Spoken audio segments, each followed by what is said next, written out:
صلوا على محمد وآل محمد. اللهم صل على محمد وآل محمد. أعوذ بالله من الشيطان الرجيم.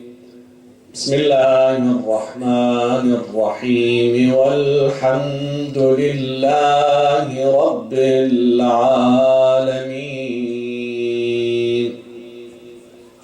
صلى الله عليك يا سيدي يا رسول الله. صلى الله عليك يا سيدي ويا مولاي يا أبا عبد الله. يا رحمة الله الواسعة ويا باب نجاة الأمة. يا ليتنا كنا معكم سيدي فنفوز فوزا عظيما.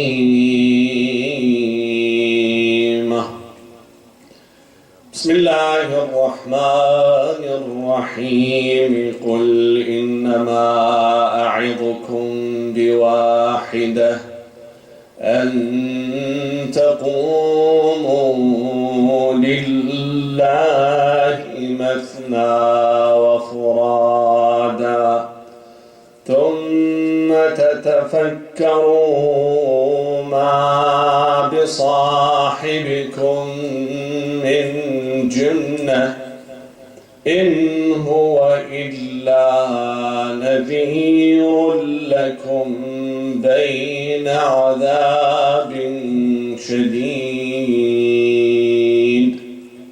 صلوا على محمد وآل محمد. اللهم صل على محمد وآل محمد. Mecca is an infertile land, a barren land. It's a valley, all full of rocks, mountains. When you have an aerial view, you see there's no green, no trees and plants. And testimonial to this, that is what the Prophet Ibrahim alayhi salam has said to Allah subhanahu wa ta'ala, رَبِّ إِنِّي أَسْكَنْتُ مِنْ ذُرِّيَّتِي بِوَادٍ غَيْرِ ذِي زَرْعٍ. I am putting my family in a barren valley.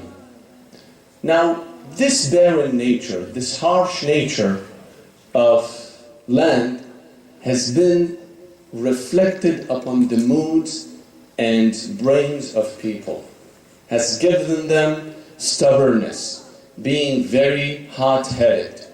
Therefore, the Prophet, when Allah subhanahu wa ta'ala sent the Prophet, He sent it to people that were recognized with Jahiliyyah. Last night we talked about the Jahiliyyah. We said what is the characteristic of Jahiliyyah? Two things: ignorance and arrogance. Ignorance, they don't know things, yet when you show them the truth, when you bring the fact to them and tell them this is the fact, they reject it. They don't embrace it. They show stubbornness. Therefore, the Prophet, peace be upon him, had very difficult time with them.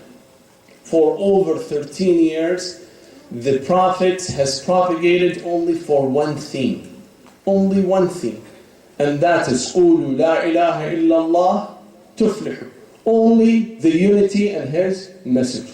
The details in the Islamic fiqh and jurisprudence were not been introduced to people of Mecca. Why? Because they were so reluctant.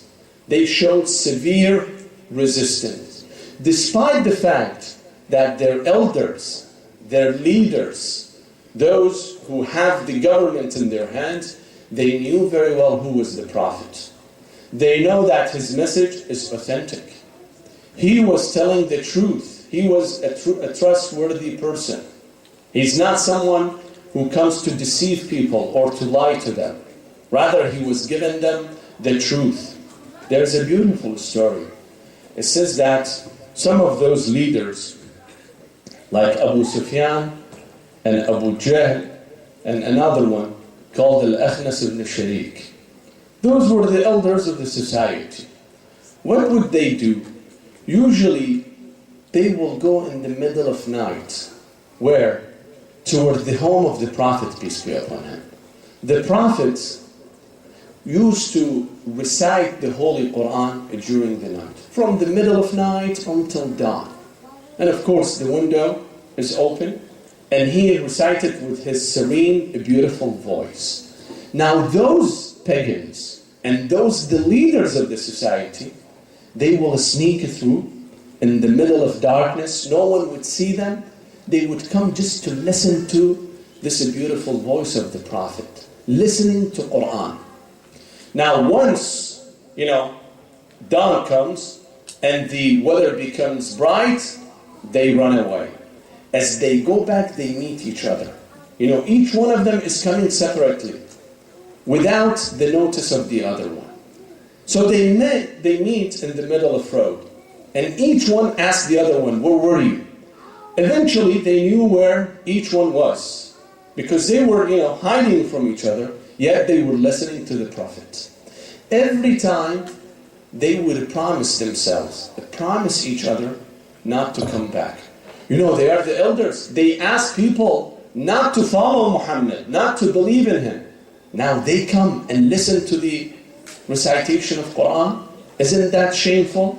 So they would promise each other that next day we would not come. Guess what? They would lie. Thinking that the other person, the other two would not show up, one of them would come. Again, they would meet in the same place. One day, Al-Akhnas, after they repeated this for 3 consecutive nights, or even more. Eventually, one of them went to Abu Sufyan al-Akhnas and told him, "Ya Abu Sufyan, don't you think that Muhammad has some truth in it, in this that he's given us? Don't you think that he's truthful? That this Quran is not, his own, rather it's coming from a divine source?" He says, "Yes. I have heard about Quran, something familiar and something not familiar. But at any rate, it is very sweet. It lies right deep in my heart." He goes, this gentleman, Al-Akhnas, goes and talks to Abu Jahl now. Tells him, "Ya Abu Jahl, why don't we believe in Quran? Why don't we believe in Muhammad?" Look what Abu Jahl says. He says, "Look, our tribe and Bani Hashim were like 2 betting horses. Whatever they would do, we would do." Look at the jealousy. Look at the rivalry between the two. Competition. It was a competition. He says that whatever Bani Hashim used to do, we would do. If they feed the poor, we would feed the poor. If they attack the enemy, we will attack the enemy. If they host people in their homes, in their houses, we would do the same. All of a sudden, they got up and said that we have a prophet that received revelation. How can we match this? Impossible. Therefore, we never believe in them. What does that tell you? It tells that it's been engulfed by zealotry, by rivalry, competition. They don't believe in Akhirah. What they believe, only how they compete with each other. Therefore, they would see Bani Hashim and the Prophet as their competitor. Therefore, they reject anything. Not because they did not believe in it. Allah subhanahu wa ta'ala has a beautiful verse. It says, وَجَحَدُوا بِهَا وَاسْتَيْقَنَتْهَا أَنفُسُهُم. They negated it. They rejected it while inside their heart, deep in their heart, they were convinced. But why they rejected it? ظُلْمًا وَعُلُوًّا. For a reason, because they were proud. They have arrogance. That's why they did not accept it. Therefore, the Prophet has a tremendous difficulty in convincing them, in talking them to come to Islam and accept Islam. They would show severe, resistance. There is a meeting place that is called Dar al-Nadwa. Basically, the government of Mecca. Mecca didn't have a single ruler. Rather, the heads of the tribes would meet in this place called Dar al-Nadwa and would decide the fate of the town. So they would meet and decide what to do. Once they say we should reject it, everyone in the society have to reject the message. They will confiscate the minds and the brains of people. They will speak in behalf of others. Therefore, they would reject the message. Now, what did Quran say? He says to each one of them, tells them, don't be all together. You see, the Prophet had a difficult time when he sees them all in one group, when he faces the masses. Once he starts to propagate, some of them would ridicule him. Some of them will insult him. Some of them will mock him. Some of them will throw things at him. Therefore, he had difficult time to convince them. But when it comes on one-on-one basis, talking to them, they will get convinced. So what did the Quran say? It's telling them. It says, قُلْ إِنَّمَا أَعِظُكُمْ بِوَاحِدًا. I'm giving you a very valuable lesson. What is that lesson? أَن تَقُومُوا لِلَّهِ مَثْنَى وَفُرَادًا. Separate yourself from the community. Separate yourself from your peers. Don't listen to other one. Be by yourself. Once you are by yourself, think about your fellow, Muhammad. Think about his message.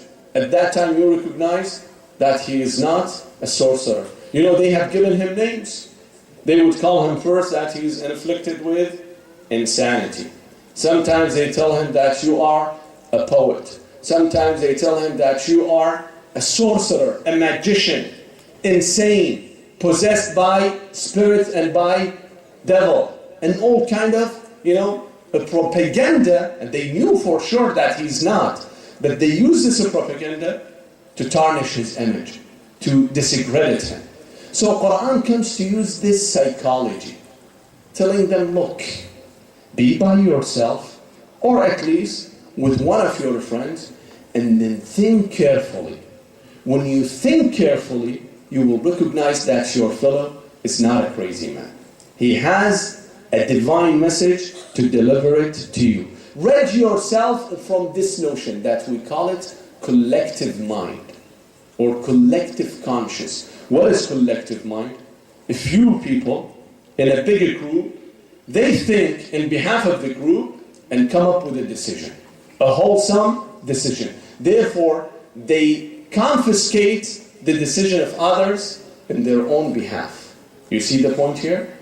Now, when the Prophet meet them one-on-one, he would be victorious because he knew how to convince them. He knew how to tell them the truth because he had the truth with him. But when it comes in a group, he had very difficult time. Now there is a beautiful story that I will tell you after your salat ala Muhammad wa ali Muhammad.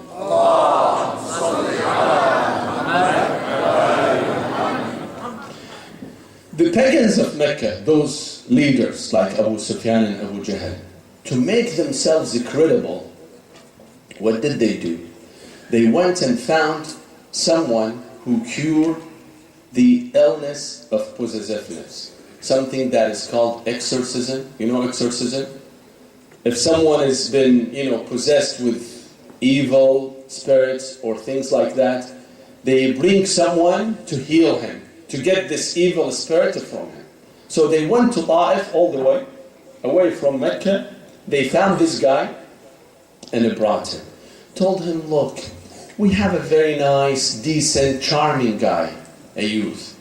But this guy has been possessed with evil spirit. He declares that he's the prophet, out of his insanity. We want you to cure him. He's sick. He's severely sick. He said, okay, give me the money first. So they wrote him the check. He had the check first, and then went with them to Mecca. They told him he's there by the Kaaba. Go and talk to him by yourself and tell him that I'm here to cure you. You're sick. Your people love you. They don't have anything against you. You see how they use psychological war against the Prophet? Telling him, remember when we talked about, the backbiting, we said sometimes you sugarcoat your, evil intention in the sympathy. This is what the pagans used to do. So they sent this poor man to the Prophet. This man went to the Prophet and told him, I am here to cure you. The Prophet laughed, told him, what is wrong with me? I am not sick. I don't see myself that I am sick. He said, don't you claim that you're a prophet? The Prophet laughed again and told him, Ya hada, not everyone who declares himself to be a prophet, he's inflicted with insanity, he's insane.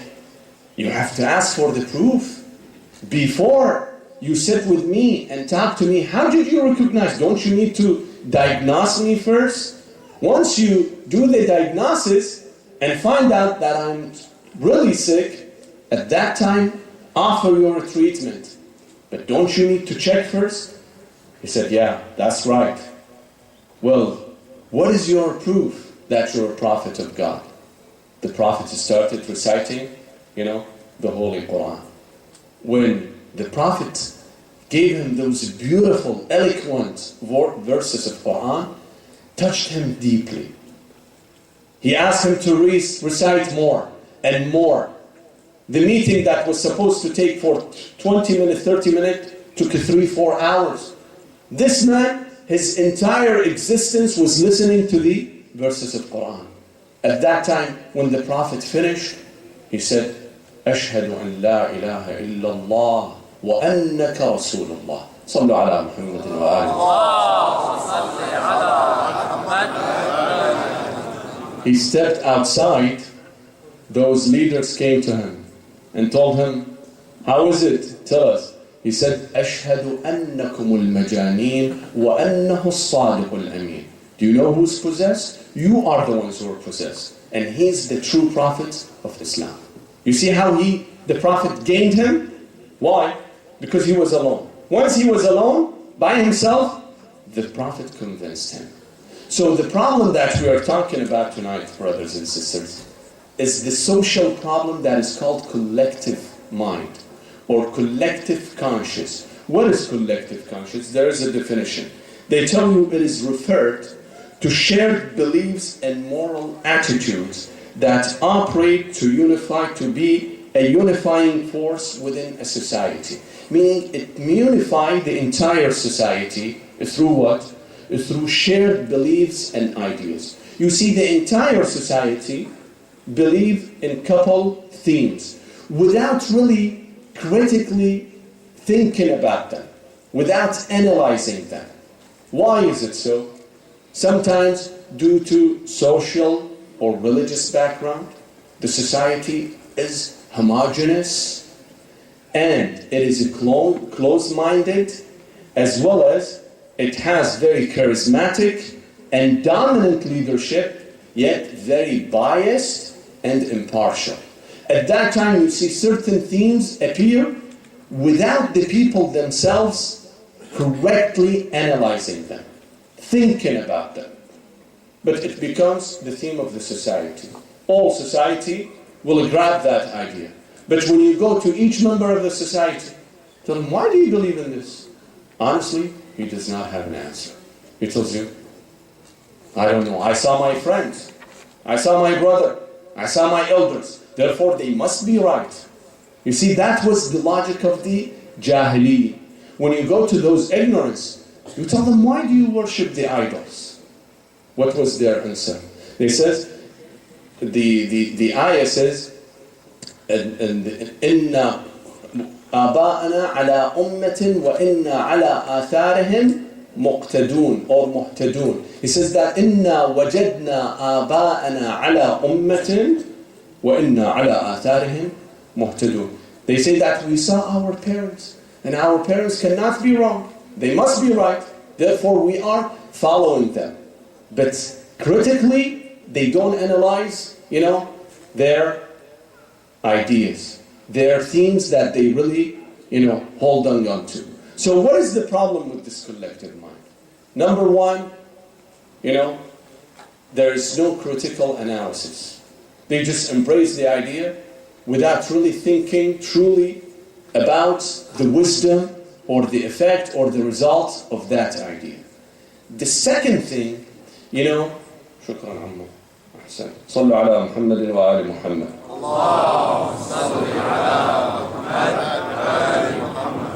The second problem is that it makes you always dependent on others. It discourages people from being an independent thinker. Remove their self-esteem. Always in thinking, relying on others. They never use their own mind. They never use their own, intellect. You can see it in every society. It doesn't have to be a repressive society or a dictatorship. Even in a free society, you see some people are afraid to speak up. Why? Because they think that they will be singled out. They think that, the society in general, the society as a whole, has a dominant view and it has to be right. If they speak up, then they will be singling themselves out. I will give you a couple examples. In political science, they teach this incident. Back in 1961, probably 90% of the audience were not there in 1961. And I was not there, of course. So in 1961, there was an attempted invasion by United States of southern Cuba in an attempt called Bay of Pigs area. There was an area in Cuba that United States attempted to invade. Now the blueprint, the planning was done by the CIA during the Eisenhower presidency. When Kennedy was elected, the Kennedy administration uncritically embraced the idea without thinking about the repercussions and the result. Now, few senators spoke up, said, look at the wisdom of this. The administration team never listened to them. They shut themselves away from those guys. Those senators later on were even afraid to speak up. If they would speak up, then it means that they are not patriotic, meaning they don't love their own country. So they shut their mouth. Now the attempt took place, but it was a botched attempt. It was a failed attempt. The political science, they say this is one example of a collective mind. I will give you another clear example. You see, brothers and sisters, when you have two countries that have a relationship with themselves, diplomatic relationship, the relationship is based on mutual benefit. Meaning this country benefits from this country, and this country benefits from this country. Either in trade or political system or other form of benefits. Are you with me so far?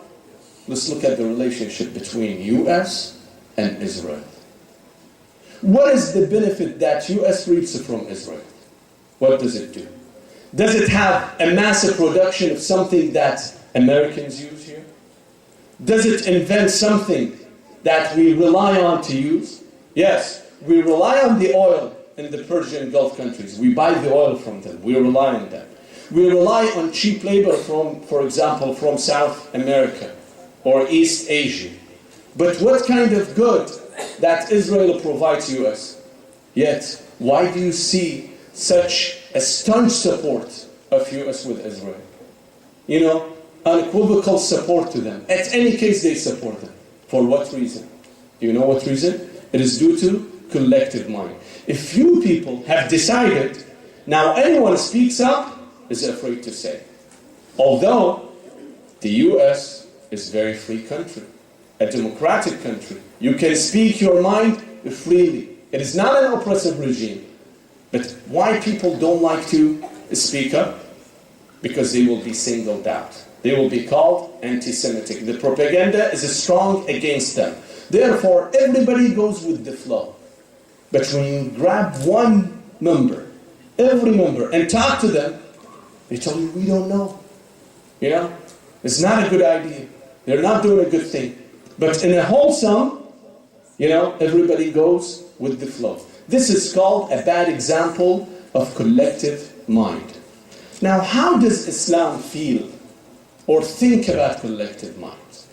When few people, be in charge and take the idea of everybody and make it, appear to entire society. How does Islam look at the vote of majority, let's say? We have majority. The opinion of majority, is it respected or not respected? When you look carefully in the Holy Quran, you see that Quran does not give any value. Some would argue, this is the opinion of majority. Why would Islam does not listen? Because Islam says that not always the opinion of majority would lead you to the right thing. Doesn't lead you to correct thing. Doesn't get you to the fact. Sometimes it is misleading. Here are some ayat that I will recite to you. It says Allah subhanahu wa ta'ala is telling his prophet, telling him, وَإِن تُطَعْ أَكْثَرَ مِنْ فِي الْأَرْضِ يُضِلُّوكَ عَنْ سَبِيلِ اللَّهِ. If you listen to the majority of people, they will misguide you from the truth. Another ayah says, وَلَكِنَّ أَكْثَرَ النَّاسِ لَا يُؤْمِنُونَ. The majority of people do not bring any faith. They're not faithful. Another ayah, وَلَكِنَّ أَكْثَرَ النَّاسِ لَا يَشْكُرُونَ. All the majority of people are non-thankful. They don't, give thanks. Another ayah, وَمَا أَكْثَرُ النَّاسِ وَلَوْ حَرَصْتَ بِمُؤْمِنِينَ. Even if you kill yourself to make the majority of people believers, they won't turn to be believers. Why Islam is against this? Do you know the reason? It is conditional. It says that because the society did not think well, did not critically analyze their own stance. But once they critically analyze their own ideas, their own theme, Islam approves it. Islam doesn't have a problem with it. But just we go with the flow without really thinking carefully about the ideas, Islam tells you no. This is not the rule. Even if it's the rule of majority, you cannot choose it. At a moment that you critically analyze the data, analyze the idea, think about the results, think about the future, whether it's a suitable future or a bad future at that time, yes, the opinion is sanctified. There's a beautiful ayah. Allah subhanahu wa ta'ala is telling this, the person who does not follow the rule of mu'min majority, the believers. It says, وَمَنْ يُشَاقِقَ الرَّسُولِ مِنْ بَعْدِ مَا تَبَيَّنَ لَهُ الْهُدَى وَيَتَّبِعْ غَيْرَ سَبِيلَ الْمُؤْمِنِينَ. Chooses a different path than the believers, meaning rejecting the majority of believers. What happens to نُوَلِّهِ مَا تَوَلَّى وَنُصْلِهِ جَهَنَّمَ وَسَاءَتْ مَصِيرًا.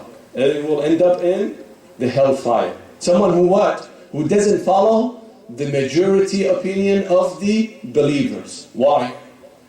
Because it is assumed a mu'min, a believer, criticize or critique his own ideas. Think about the ideas first. Think about the theme first. At that time, he will embrace it. At that time, Allah subhanahu wa ta'ala says, yes.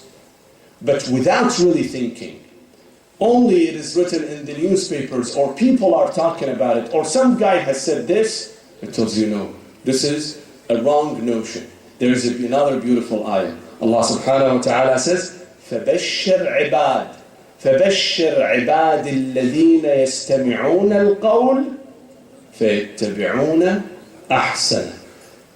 Give them the good news for those people who listen to the discourse, general discourse, any idea.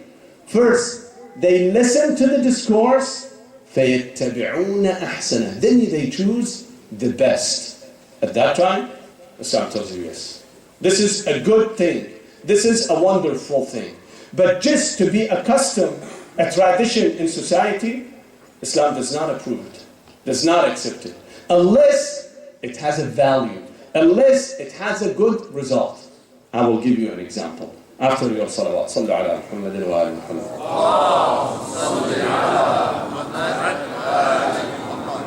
You see, brothers and sisters, when Islam came, there were Jahiliyyah. He took the Jahiliyyah and threw it away. But did he throw everything of the Jahiliyyah? No. Jahiliyyah was backward. Jahiliyyah was corrupt. Jahiliyyah was insane. Jahiliyyah was a repressive regime. But it didn't take everything and throw it away. Were you here 2 nights before when I talked about the problem, or last night probably, of Europe with the church? When I said that Europe grabbed the church and told the church, you and your God go to the church and stay there? Threw everything away, even the notion of God? But Islam did not do this. Yes, many traditions of the Jahiliyyah, of the ignorance, were wrong. Islam threw them away. But the good ones kept. Which one? The Jahiliyyah used to have the 4 months that were considered to be sacred and holy. Those are Rajab, Rajab, Dhul Qa'dah, Dhul Hijjah, and Muharram. 4 of those months. Those were sacred. Battle, fighting would be stopped during Jahiliyyah.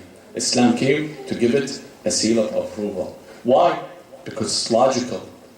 It contributes to peace. Islam accepted these ideas. So not everything Islam would reject from Jahiliyyah, and not everything Islam would accept. So you need to analyze it first. Think about it. Once it is matching your logic, matching the logic, the correct and straightforward logic, at that time you embrace it. Now, let's give some example of this collective mind. Some manifestations that we see it in our daily life. Wherever you go, you will see this. Like what? Like a globalization. Globalization has contributed that this world all converge into small village.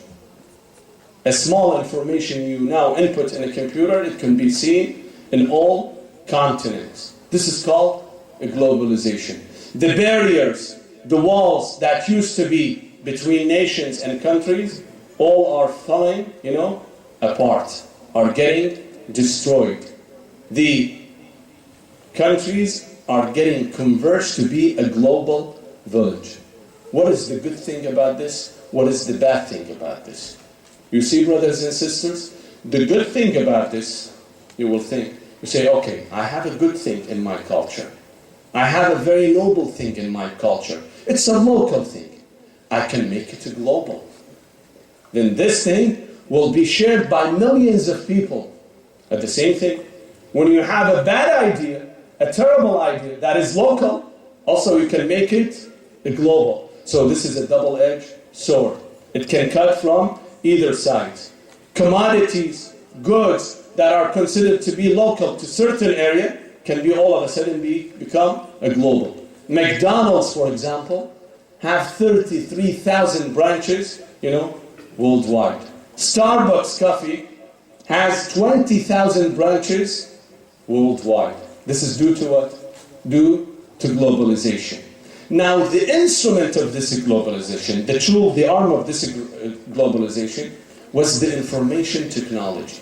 Due to information technology, that you see globalization has become so fast and everywhere, has taken everywhere of the, of the globe. Yes, in Arabic it's called awlama, if I'm, pronounce it correctly.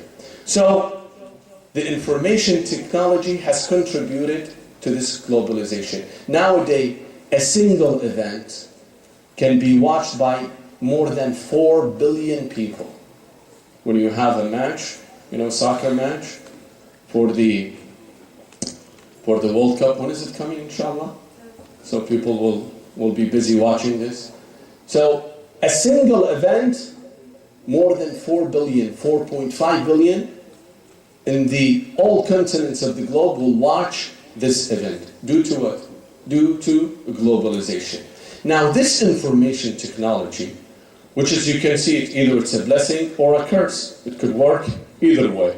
One aspect of this, information technology is the social networking. What are social networking? Alhamdulillah, 90% of the audience know more than I do in this, in this area. You have platforms, websites, chat rooms, Facebook, Twitter, High Five, and you name it. Those are meant to socialize people. Now, an idea that you have in the back of your mind, in your room, you can make it a global. Just go to Facebook, punch in some words, and it will disperse everywhere. People share their own interests, their desire, their viewpoint, everything, you name it, through through this social networking. How does Islam look at this?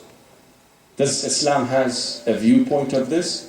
Before we talk about Islam, let's talk about the cons and the proponents of it. Those who say yes and those who say no. After your salat ala Muhammad wa ali Muhammad.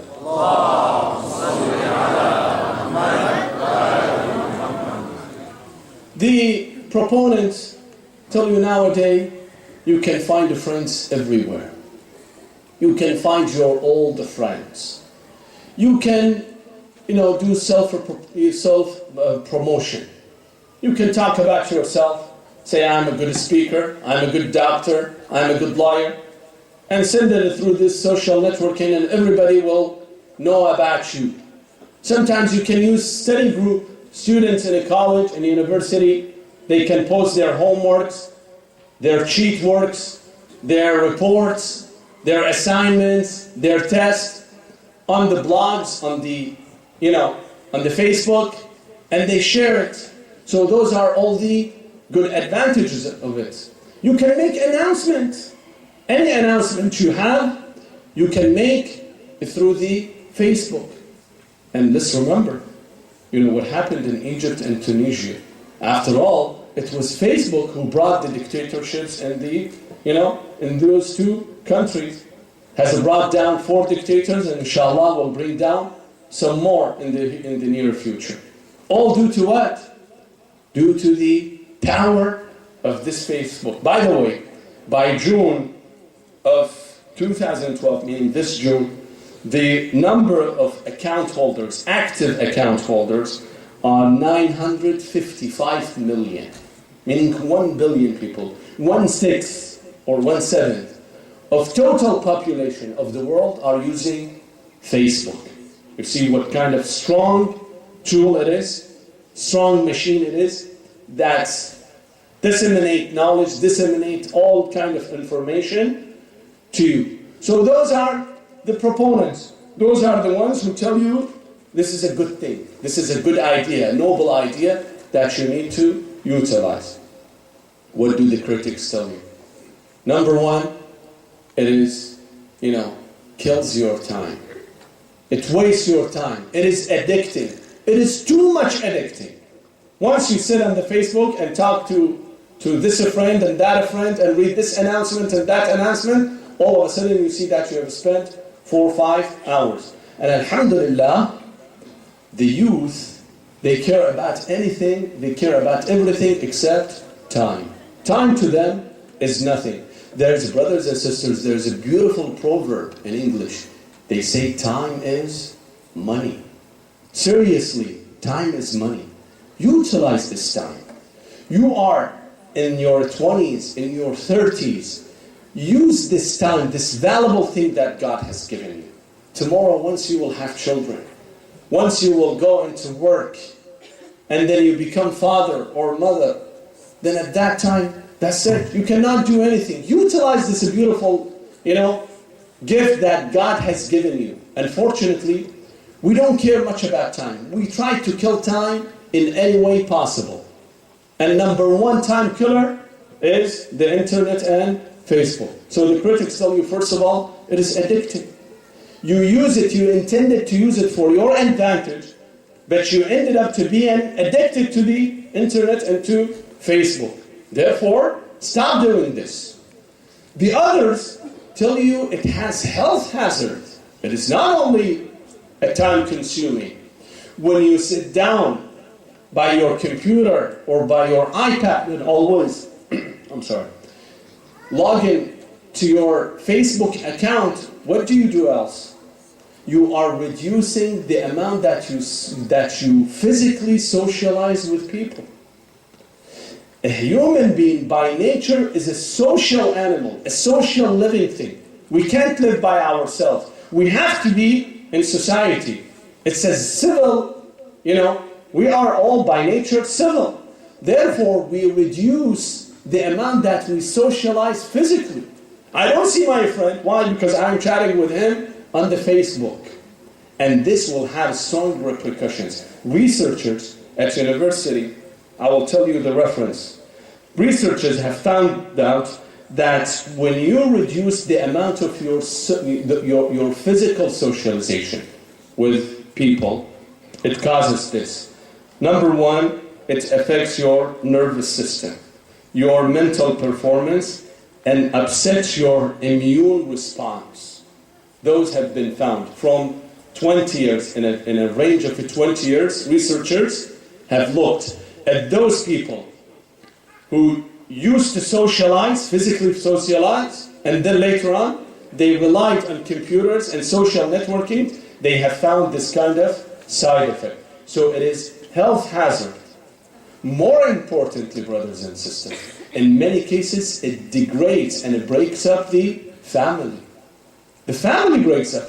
How many times did you hear that there is a divorce, that the son or the daughter run away from the home due to the Facebook? How many scandals you've heard of the Facebook? How many cheating, how many extramarital affairs took place due to the Facebook? Because it's very easy. And you know someone that someone else knows, and easy match, and ya Ali. So these are the problems. Others tell you it's not safe for you. There are so many stalkers who know where you go, whether you are in the city, in town, or you're traveling by yourself, by your family. Many people got into trouble by announcing where they are going. As if they are President Barack Obama, they have to say, for example, where is the next 24 hours, where is their schedule. They run into trouble. So many have committed suicide. I've read myself.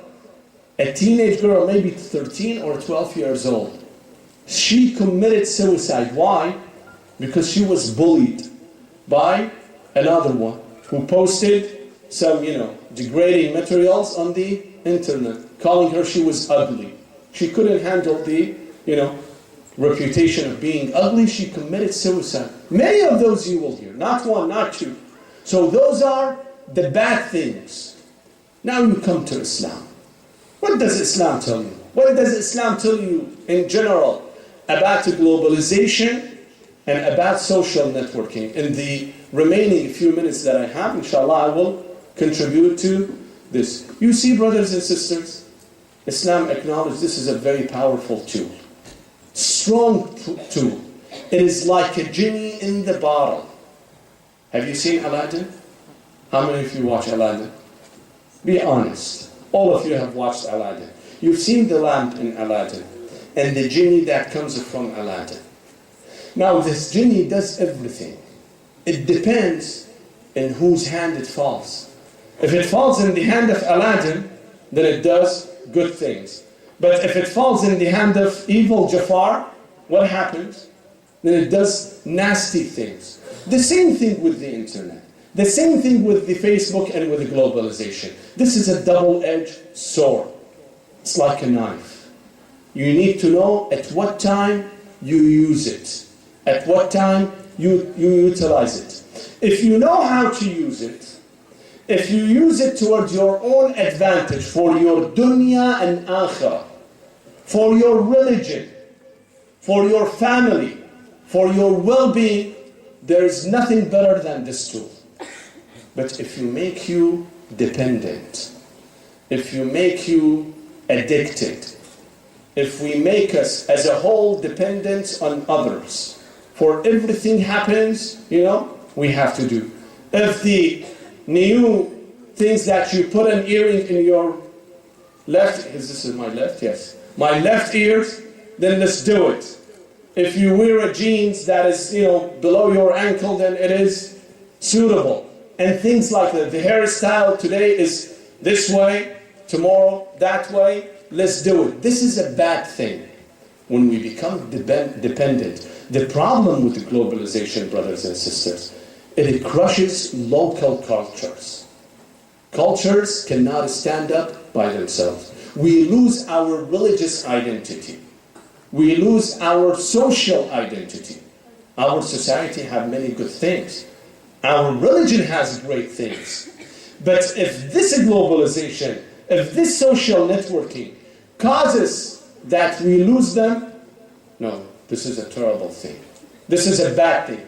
But if it strengthens them, if we can spread the message of Imam Hussein through Facebook, if we can spread the message of Islam, if we can state our opinions and make more followers, make the world receptive to the ideas of Imam Hussein, this is an excellent thing. This is a beautiful thing. You see, Islam doesn't tell you don't read, don't listen to others. I recited the verse before. It says, فَبَشِّرْ عِبَادٍ الَّذِينَ يَسْتَمِعُونَ الْقَوْلِ. Listen to everything. But be careful, brothers and sisters. When you listen, when you go toward others, human by nature is curious. Would love to feed its curiosity. Always in search of new ideas. In search of knowledge, ideas, opinions. That's beautiful. There is nothing wrong with this. But it should be conditioned. What is the condition? You should be immunized. You should know what is the good material, what is a bad material. You see, when you have children, and those children go outside and play in the dirt, will you allow them? You will allow them when they are immunized. But before immunization, would you let them play in the dirt? Why? Because they will catch the disease immediately. The same thing, brothers and sisters. We have two kinds of diseases. One disease that inflicts the body, the other disease that inflicts the soul and the mind, which is much worse than the one that inflicts the body. The body kills you. Inna lillahi wa inna ilayhi raji'un. They recite Surah Al-Fatiha after you, and then they give dinner after you, and a blessing after you, and you're gone. Everybody has to leave. Whether now or 20 years from now or 30 or 50 years. Eventually, everybody has to die. But the problem with the disease that inflicts our soul, inflicts our mind, that is the most damaging one. Therefore, you gotta be careful. Not every new idea we embrace. Not everything that comes on MTV we say this is a correct thing. Imam Hassan alayhi salam has a beautiful, elegant word. It says, عَجِبْتُ لِمَنْ يَتَفَكَّرُ فِي مَأْكُولِهِ وَلَا يَتَفَكَّرُ فِي مَعْقُولِهِ.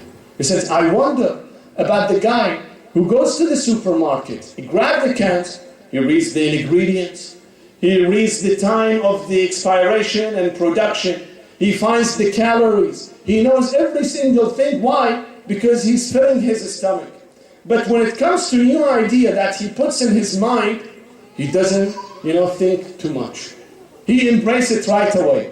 عجبت لمن يتفكر في مأكوله ولا يتفكر في معقوله فيجنب بطنه ما يؤذيه ويودع صدره ما يرديه. He avoids the sickening food, the poison. But when it comes to the thing that inflicts damage to his brain, he accepts it. But that is much worse than the poisoned food that he eats. Because that will destroy your akhirah. Destroy the hereafter, which is much more dangerous than the food that we eat. You see, brothers and sisters, the West is like an ocean. In the ocean you see good things. You see fish. You see shrimp. You find the treasures. You find pearls.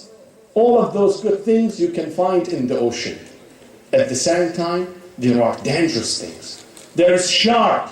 There's dangerous animals that you should avoid. Therefore, when it comes into globalization or things that the West disseminate, we need to have a discerning eye. We need to think about it.